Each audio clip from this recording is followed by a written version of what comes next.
So wherever and whenever you are, welcome. And it's always redolent for me, that word, especially in this context, when I say, oh, welcome. Because it's something we just say casually, oh, welcome, welcome. But it's also a kind of profound spiritual instruction. Welcome.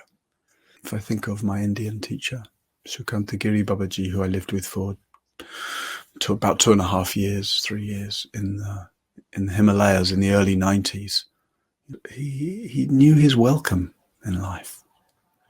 And his way of resting into life's welcome and his way of welcoming what arose was very beautiful and inspiring. He's somebody who'd had a very difficult early life. He'd grown up in a fairly poor rural family in West Bengal, near to Calcutta, Calicut, as it's called these days. He'd gone to work in a medicine factory, age 16, I think, packaging pills to help support his family. He quite quickly found that work very repetitive and unfulfilling, and had that sense of his soul wanting something very different than an ordinary life, a working life, a family life, etc. Something I could relate to very much at that age, teenage years, feeling kind of unfulfilled and lost and disaffected by the stuff around me, the life around me, but simultaneously feeling some sort of deep pull to what I didn't know. I didn't have any idea to what. But feeling like there's some really deep relationship with life that's possible. And no idea neither what that would be nor how to go about finding it. And that had been Babaji's experience as well. So basically, he stopped going to work and he sort of became a recluse in his own family. He stopped speaking completely when he was about 16, 17. And for a year or two, I can't remember the exact details, for a year or two, he sort of lived in the corner of the garden of his family house. I think they had a couple of cashew trees. And he lived in a little lean-to hut outside of the house, not speaking, and was sort of regarded as just having mental problems, as it were. And as is the case in India, certainly in those days, there wasn't really institutions for that. People would just look after their mad relatives, as they would call them, at home in whatever way, just accommodating them into the rhythm of the family life. And he lived there for a couple of years like that. And then he decided, which sounds very strange, but it's not a completely uncommon thing in India, he decided to live like a dog. He thought a dog's life would be better than a human life. So he would go around only on all fours, and he would eat with his mouth directly from the floor, etc., etc. And that might sound very, very strange thing to do. It might sound very mentally unbalanced. But as I say, in India, there is some precedent and context for that, which I won't go into. But anyway, it didn't work out. I mean, you may not be surprised to know he didn't find it fulfilling to live like a dog. So when he was 18, one morning, he just got up and walked out of the house and never went back. Just left home like that. Left his family, his siblings, and they never knew what happened to him for the next 26 years. Anyway, he wandered around, he felt confused and depressed and decided to kill himself. So he went to the train station thinking he would throw himself in front of a train. And as he stood on the edge of the platform looking at the tracks, a sadhu, wandering Indian spiritual practitioner, yogi, saw him and could see that what he was doing and came to him and said, "Hey, young man, what are you doing?" Babaji said, "Oh, I'm confused, depressed. Life doesn't seem worth living. I'm going to throw myself under the train. He said, if you're disillusioned with life, that's actually a good thing. To be disillusioned with life is to recognize that there is more depth and more dimensionality and more potency and possibility in life than we usually see reflected around us in the norms of society and in the normalized goals and activities of society. So he says, this guy said to him, listen, instead of jumping under the train, he said, get on the next train that comes. The next train that comes is going all the way up to Haridwar in the Himalayas. It's near the source of the Ganga, where the Ganges River comes out of the mountains. It's holy river, sacred river in India. He said, so instead of jumping under this train, get on the train. Go up to the mountains. See what life can show you up there. So, newly inspired by this and brought back from the brink, really, of ending his life,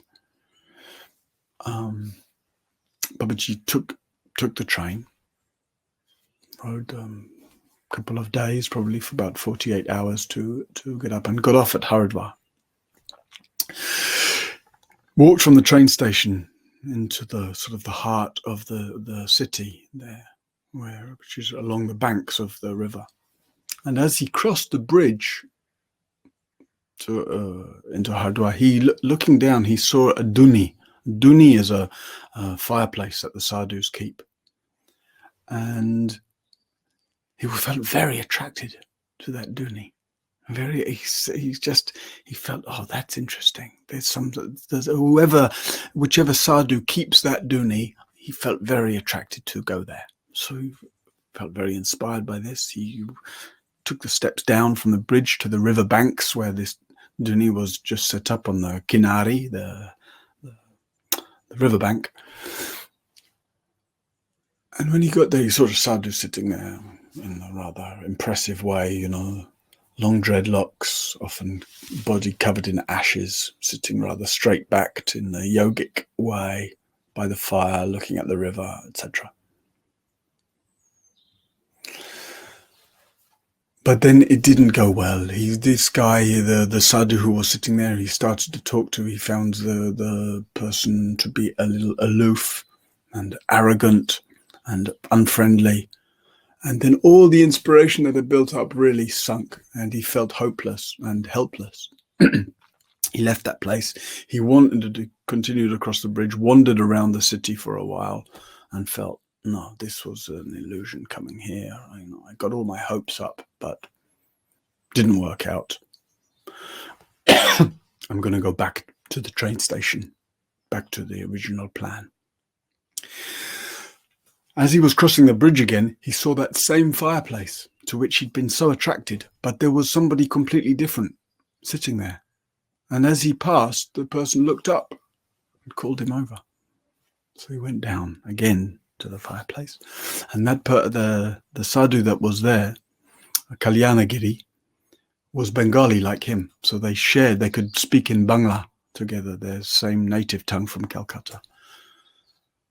And the situation was very different. Babaji felt immediately welcomed, and like they understood or felt the rightness of having been called to that place. And that's the person who became his teacher. And then a supporter of his teacher, Kalyanagiri, bought them a piece of land near to Dharamsala. Dharamsala is where the Tibetans live in exile since the Dalai Lama escaped from China in 1959 and was given this piece of land up in the lower Himalayas between Kashmir and Nepal. And that's where the Dalai Lama still lives now. It's where I met Babaji. And so his teacher started to live there. And Babaji would spend some months, particularly the rainy months of the year with his teacher in that kind of service. But he would also do this sort of wandering that the sadhus do. When the commitment is, apart from in the rainy season, never to stay more than 3 days in one place. And so you don't get attached to place and to comfort and to routine. And to moving on. And traditionally the sadhus wander like that with a komandal or a lota. And this was Babaji's lota. So this would be the pot that he would carry, the pot you'd cook on, the pot you'd carry water in, etc. And after the first year or so that I spent with him, the first time I ever came back to Europe, he gave me this pot, which was the one he'd traveled around India for 12 years with. And a lot of times when I've gone on treks or whatever, I've carried this pot with me and cooked with it, and it's sort of it's redolent of that connection. So I'll show you my brass lota from Babaji.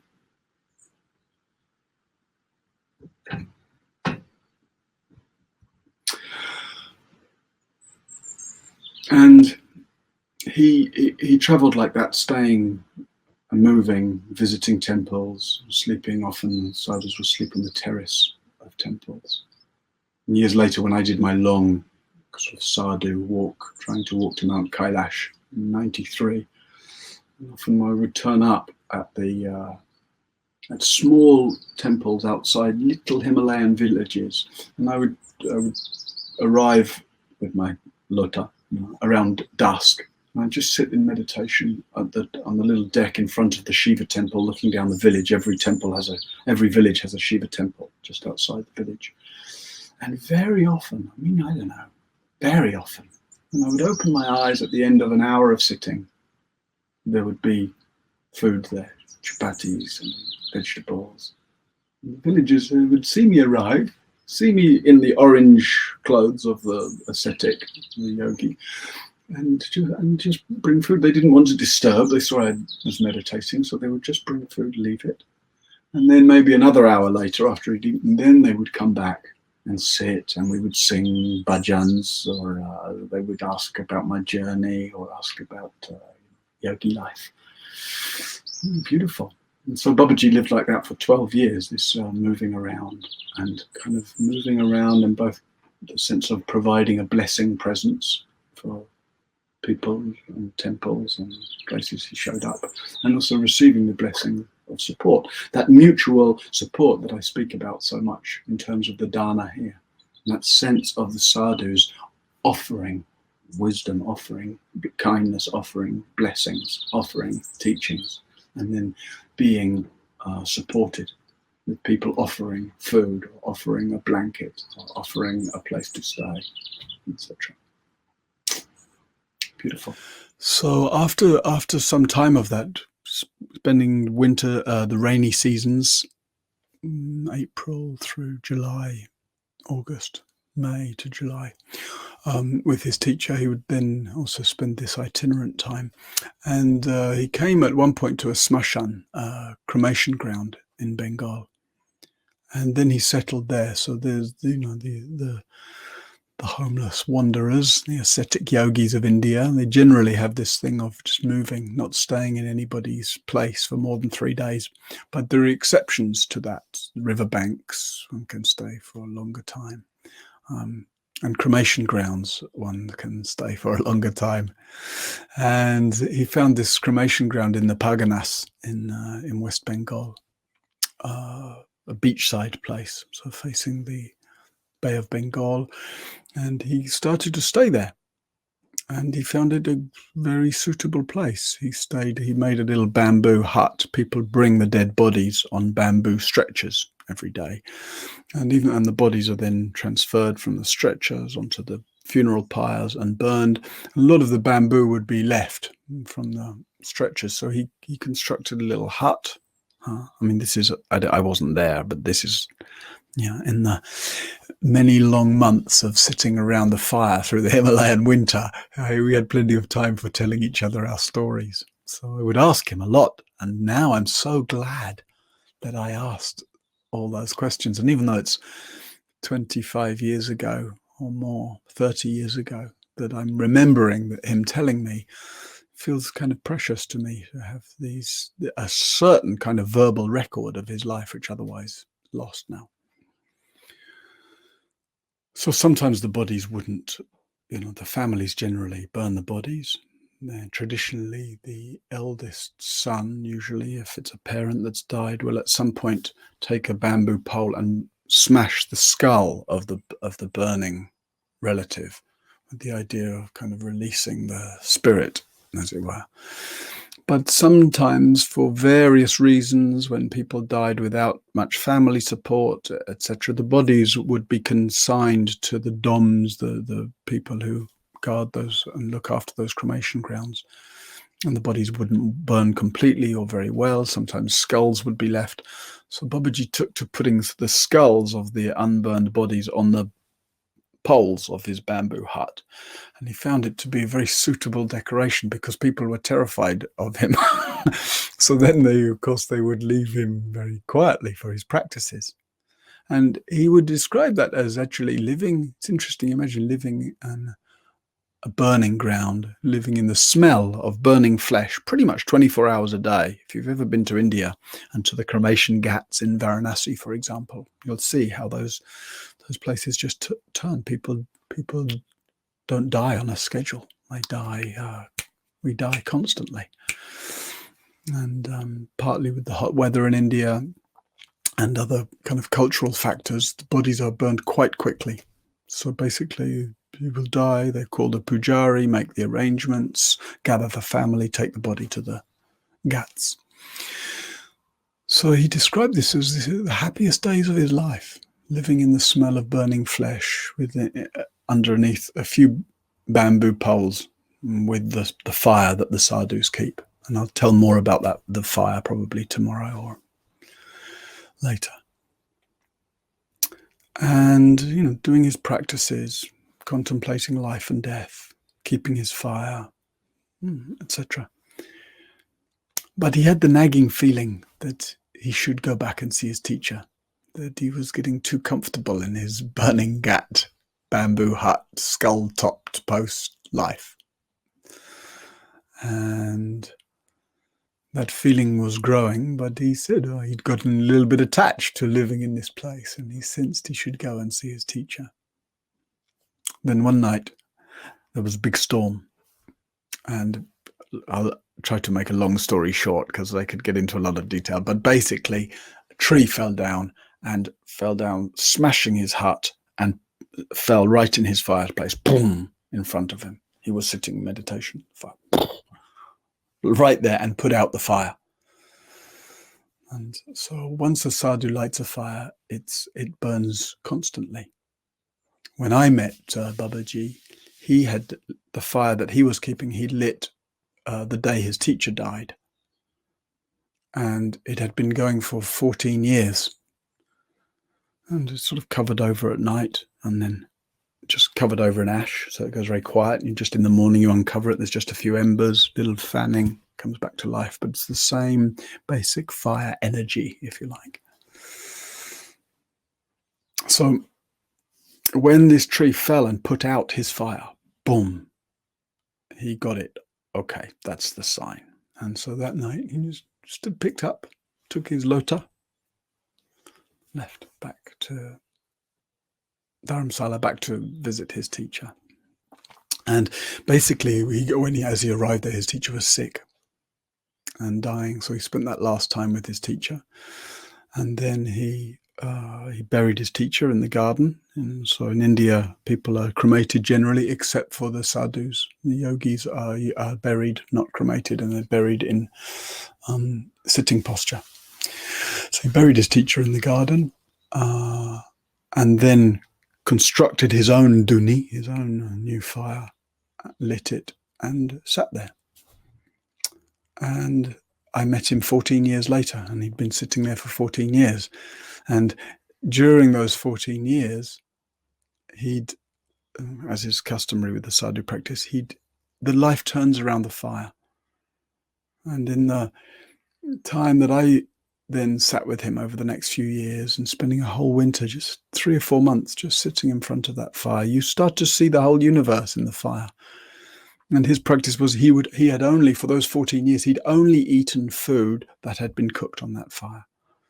And every meal that one makes, you cook on the fire, and then you take a little bit of the rice and the chapati and the vegetables and the dal that's been cooked, and you offer it back to the fire.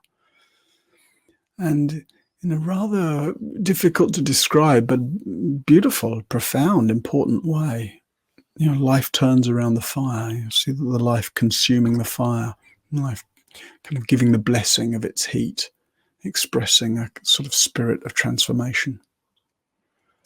And that was how things were when I met him in 1990. I was 19 years old, actually just nearly 20. And I'd just done a 10-day meditation course in Dharamsala, northern India. And it totally turned me on. I was, I'd been wandering around India, and I'd gone there out of some restlessness and, search for meaning. Maybe I would have called it that. I wouldn't have understood it was a spiritual quest, but it very much was, And then this 10-day meditation course just lit me up. Oh my God, there's a way to actually train my attention, explore consciousness, sense into what it is to be alive, to be conscious, to be human. And the fact that there was this whole body of skillful means and teachings and practices and ways to do that, and that countless people before me had that same impulse and followed that same trajectory, was deeply inspiring and relieving for me.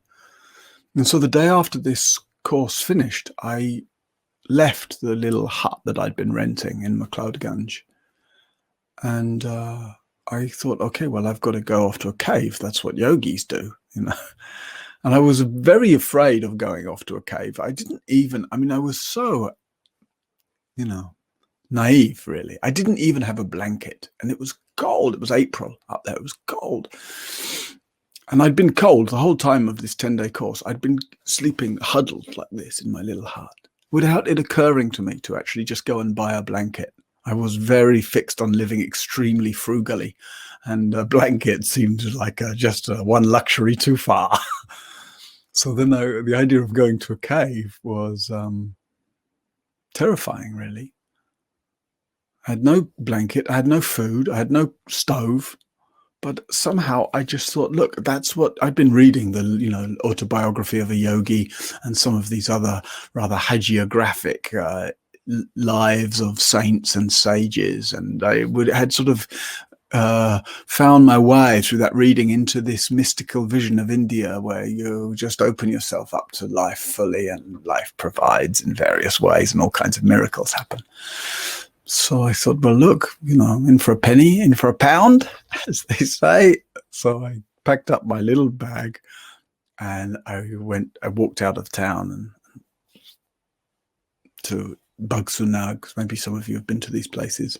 Took the path up towards Dharamkot. In those days, there were no roads beyond McLeodganj. There wasn't a tarmac road. There wasn't that went further.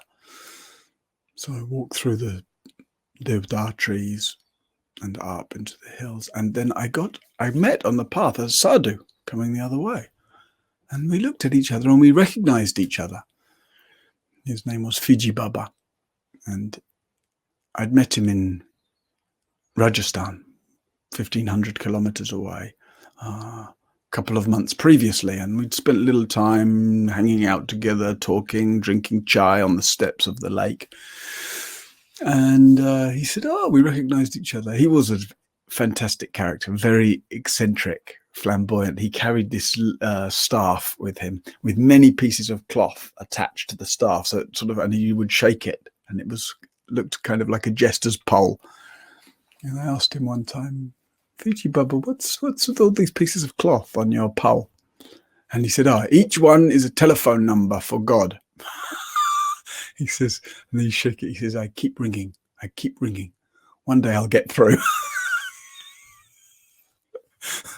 So he was a kind of fun guy in his probably late 70s by then. He had no teeth left. So he couldn't eat chapatis anymore, which was a source of sadness for him. So he'd have to have he could basically drink dal and very, very soft vegetables, but very light spirit, good guy. So he said, "Oh, where are you going?" I said, "Oh, I'm going up to the mountains to find a cave to meditate in." And he was like, "Oh God, this is another one of these." I was young, 19 years old. I probably looked very lost and naive. So he said, "Look, if you go up that way, you go over the stream there and up the valley a bit." He said, "and you'll see this little orange gate. There's one sadhu living there. Maybe you can stay with him, and maybe that would be better than a cave." So I felt very relieved because I was terrified of going to this cave. And I said, "Oh, thank you." So I took that path, went there, came through this gate. Fantastic. It was just two little huts in an L shape, some marigolds growing in the garden, just in a kind of V with the stream running down on one side, bank of cedar trees, and then looking behind up to the ridge, and with the view out through on the ashram, out through the gate and down the valley through the cedar trees. Just, the feeling was somehow very peaceful, fragrant. Cedar trees have a particular beautiful smell, and the marigolds in the garden.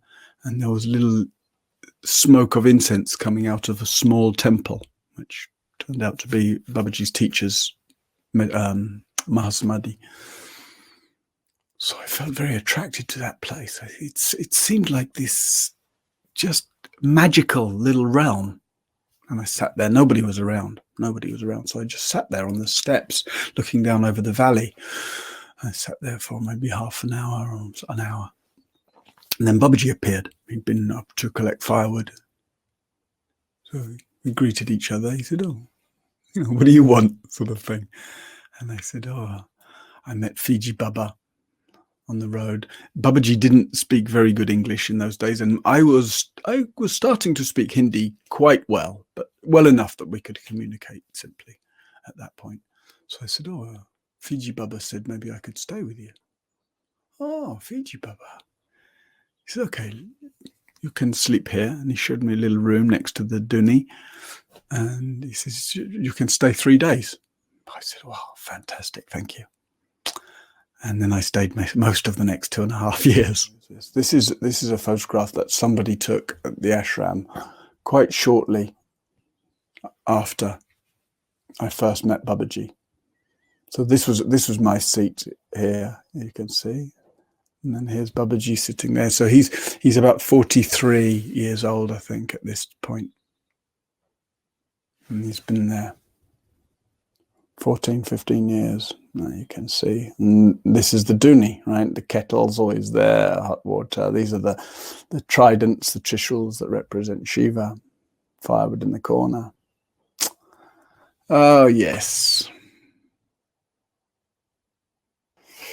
And that's the only photograph I have from those early years that somebody took. I don't remember now when or who, and then later sent to me. Babaji and me at the doorway to the duni. 90 or 91, that is. And then that's Babaji up at Triund. Maybe some of you know that place, Triund, up above Bagsunag, above Dharamsala. And then some years later, still at the duni, that must be, I don't know, about 2000, maybe. It was 10 years on from when I first met him. The kettle's still there. Chapatis on the fireplace. And that's another one, another duni, another fireplace spot. And then, I don't know when this is, but maybe about 2005. This is the little temple where Babaji buried his teacher in the garden when he died. And this is a hut where the duni is, and then the other little hut next to it. My room was just this room behind the duni. In the back here, you can see that's the window from my room, and Babaji lived over in this hut here. And then that's the two of us, same kind of time, about 2005, and I'd gone back to visit. And that's Babaji with my daughter when she was just 3 or 4 days old. And Jaya was born 10 minutes walk from Babaji's ashram. And so we went and we walked down as soon as Gail was feeling like moving, and then we walked down to the ashram, and then that's Babaji holding her. And then when she left high school, I took her back, and that's I think 2011, so when Jaya was 18, and she hadn't been back to the ashram since she was born. And I took her back there, and this picture's about 20 minutes after we arrived, and she just very quickly, she met Babaji, and he was cleaning spinach for dinner, and they sat down together, and she started to clean the spinach, and it was a very touching moment for me to see how kind of naturally she just felt completely at home in the ashram and with him. Oh, very nice. I'll just tell 2 stories, I think. 2 brief stories about that to bring us up to the end of Babaji's life. And those 2 stories are firstly the first winter that I spent there, which was the winter of 90 to 91. I'd met Babaji 6 months earlier. I'd spent a bit more than that, no, 8 months earlier, and I'd spent about 5 of those 8 months. I did a long retreat at Swanmukh for 3 months, and then apart from that, I'd been 6 or 7 months living with him, and I resolved to spend the winter there. And winter in the Himalayas is cold. We were up at about 2,000 meters, and it didn't usually get very snowy there, but it was cold, and there was no kind of heating at all except for the duni, the fireplace. The windows weren't windows, they were just holes in the wall, and then there was a hole at the top of the wall where the smoke went out from the fireplace. So, it was, but I was okay. I thought, this is yogi life. I want to spend the winter there, no problem. And once I decided I would spend the winter there, Babaji said to me, okay, then maybe I'll go away. And he asked me to keep the fire for him, which, as I've explained, was a big responsibility, right? This fire hadn't been out for 16 years. But the reason he wanted to go away was, if you remember back at the beginning of this story last week, he'd walked out of his family home when he was 18, lost, depressed, confused, and his parents had never knew anything about him ever since. He didn't know his postal address, so he couldn't write, and yeah, that was it. So now 26 years later, he felt like he wanted to go back and let his family know that he was okay. He left as this very disrupted, troubled 18-year-old. And now he was a kind of, a man of great dignity and depth and presence and wisdom and warmth and good humor. So I was very happy to support him doing that. A little bit daunted about spending the winter on my own in this little hut up in the mountains, but okay. So Babaji, the idea was he would go for a month down to Bengal, which is really the other side of India. We're in the far northwest corner of India, up between Kashmir and Nepal. And he's down the other side of Calcutta, right on the Bay of Bengal. So he left on New Year's Eve, 1990. And warm farewell, wishing him well, he wished me well, and he left. And the idea was that he would go down and stay that night in Pathankot, I think, down in the plains with a sadhu that he knew lived down there, and then would take the train the next day. So he left on New Year's Eve, and I spent this day alone, getting a sense of just being there alone and settling into a rhythm of practice. and also a practical rhythm, just managing firewood and supplies of rice and dal and chapati flour and etc. And I went to bed then on New Year's Eve, 1990, and when I woke up in the morning on New Year's Day, 1991, there was 1.5 meters of snow that had fallen in the night. And it was the most snow that had fallen there for, I don't know, 30 years, I think. Like I couldn't move. I couldn't leave the little hut where the dooney was and the room behind where I slept. It was this fabulous, I mean, when it snows, that deep silence and that kind of sense of the world that's been enchanted and deeply touched, transformed. And the silence in the valley. And it was, it's beautiful. It's beautiful. I sat there on the step of the dooney hut looking out at this white world. But also I had questions, about, I didn't have any socks. I didn't even own any socks or shoes. All I had was chapals, flip-flops and bare feet. So I started to try to dig a path, like about this wide, to dig a path down to the bottom of the garden where the little toilet area was, and to try to dig a path to the little shed at the back where we kept the firewood. And I got very quickly freezing cold, and I didn't know what to do. So I just, when you don't know what to do, go and sit by the dooney.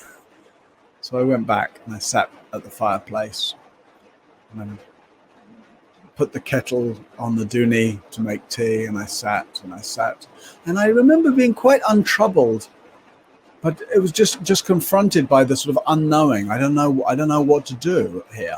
I can't, and yet, okay, when you don't know what to do, you can't do anything. I don't know what to do, so let me sit with that not knowing, and I'll find out. Sooner or later, I'll find out what to do. So meanwhile, I sit with not knowing what to do.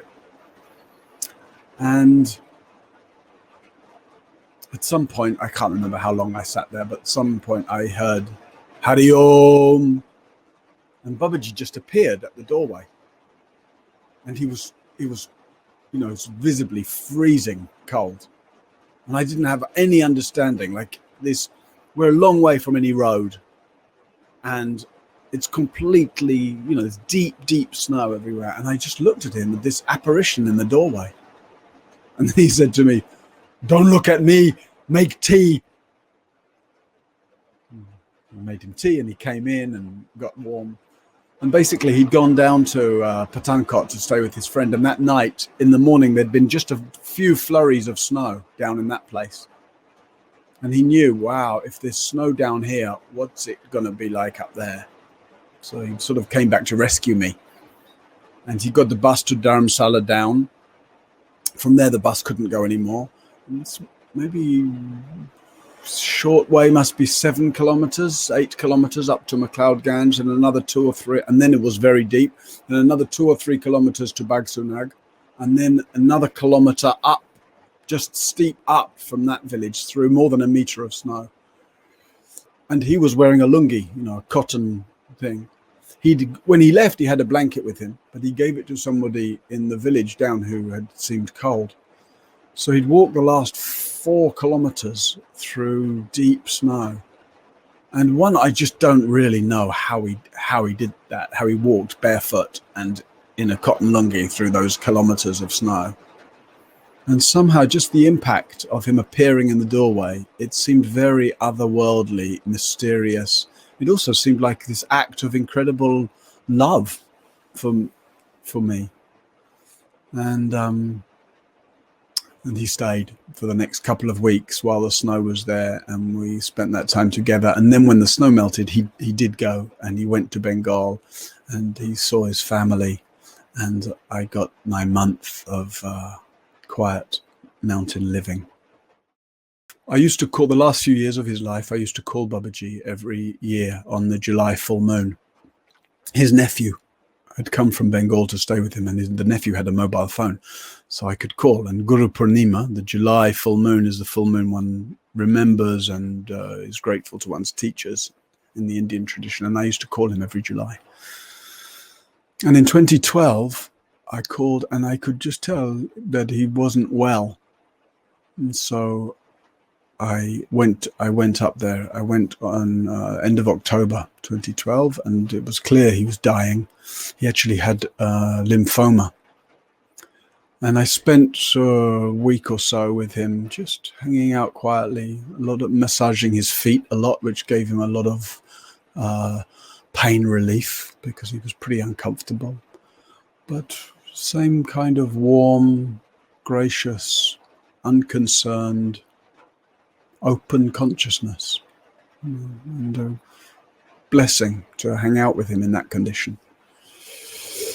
And I then, having seen that he was close to dying, I wrote to the 3 or 4 or 5 other Westerners that had been close to Babaji over his life and told them, that he's dying. So one of them, Robin, in Australia, he hadn't been to India for 17 years. He'd moved on in his life. He was running a recording studio in Sydney, and he got this email that Babaji was dying. And, he'd been very close to Babaji back in the day, despite having then not been around for a long time. And basically, he got my email, and he went online, and he bought a ticket, and he just went. And he went up to see Babaji, and he got there in early December and was there with Babaji for the last 2 weeks of his life. So it was very touching for me somehow that somebody from those days who knew him well was there with him. And of course, there were people in the village who also knew him well and were also taking good care. But the fact that Robin was there means I could stay in touch by phone much more easily, and he could let me know what was happening. And then one morning in December, the 18th of December, I woke up. I went into the bathroom to wash my face. I washed my face in the mirror, and I looked up at the mirror, and I had a big red tilak here, just like that, as if Babaji's thumb had, like he used to do, had done this. And it was just like the blood vessels in my forehead had come forward and made this red tilak. And I immediately knew. I looked at myself in the mirror and I knew Babaji's died. And I just, it was kind of amazing. This red, very, very distinct red line had just appeared on my forehead. And I looked at the mirror and I started to just kind of spontaneously repeat a mantra that we used to share sometimes. And then as I was doing that, the phone rang, and it was Robin, and Babaji had just died in Robin's arms half an hour earlier. So if we want to honor the depth and beauty of Babaji's practice and all our teachers' practice, and the real depths and possibility of this practice that we love, then it's the way we really honor that is by bringing our sincerity to the life we live.